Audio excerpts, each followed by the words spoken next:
आर्थिक तौर पे जो भी केंद्र से मददें आनी हैं उसको किस ढंग से जाके ये रुकवाने की कोशिश कर रहे हैं। लगातार दिल्ली जा रहे हैं, दिल्ली जाके वहाँ पे इनका प्रयास चल रहा है कि जो हिमाचल को जो उसका हिस्सा मिलना है, जो हक मिलना है, उसको किसी भी ढंग से रोका जाए।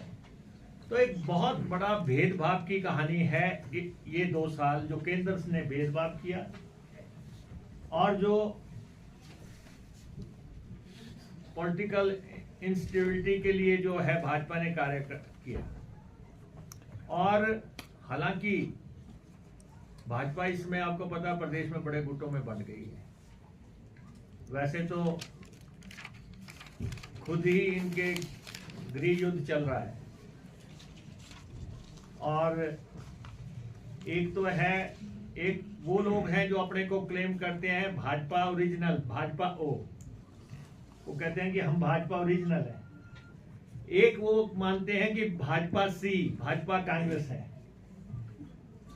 और आप इनके बयान देखो, जो भाजपा सी वाले बयान देते हैं, भाजपा ओ वाले कहते हैं कि ये इनकी अपनी राय है, ये पार्टी की राय नहीं है।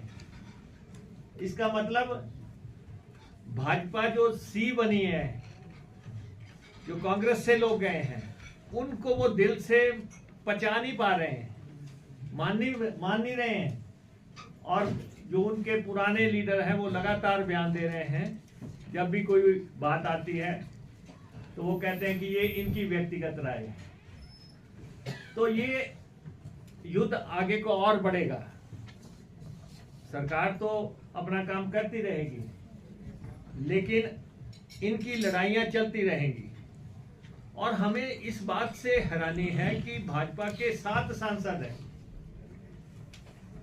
भाजपा के 7 सांसद हैं, 4 लोकसभा में है, 3 राज्यसभा में है। कोई भी व्यक्ति जो है,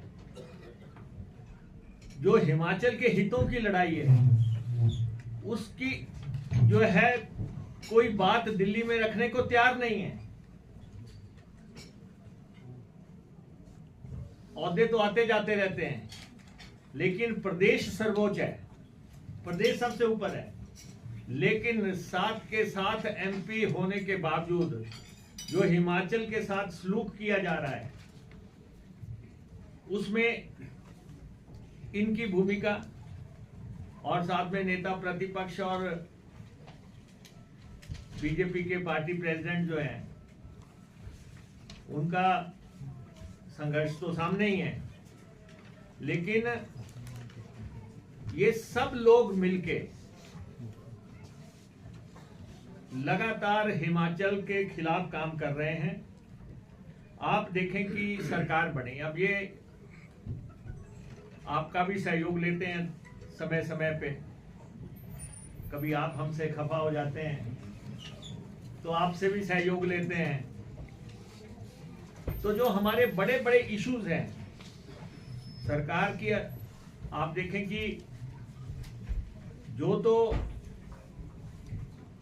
पहले ऑपरेशन लोटस हुआ, ऑपरेशन लोटस में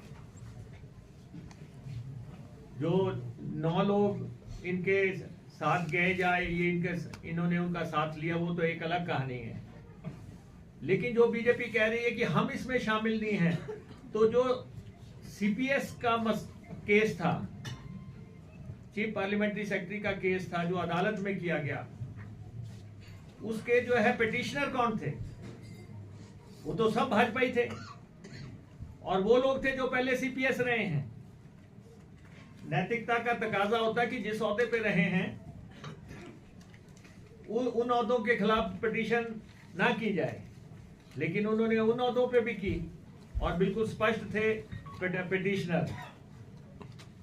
तो इसलिए उसके बाद कोशिश कर रहे थे कि हम एमएलए को अनसीट करवाए जाए, और उनको हम ये बता देना चाहते हैं कि हमारे किसी व्यक्ति पे आंच आएगी तो आंच तुम्हें भी साथ लेके जाएगी। ये मत सोचना कि आप जो हैं कोई हमला हम पे करेंगे। और लगातार आप विपक्ष की भूमिका नहीं निभा रहे हैं और चोर दरवाजे से, शॉर्टकट से आप सत्ता हासिल करना चाहते हैं। और ये सत्ता किसी भी हालत में आपको नहीं मिलने वाली है।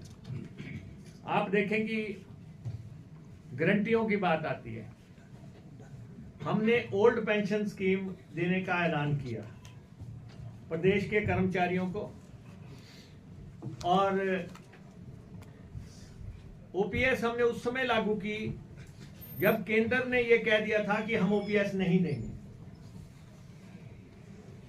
प्रधानमंत्री जी ने भी यह कह दिया था कि ओपीएस लागू नहीं की जा सकती। ओपीएस बंद किसने की थी? श्रद्धेय अटल बिहारी वाजपेयी जी ने बंद की थी। उनके समय में जो है पेंशन बंद हुई।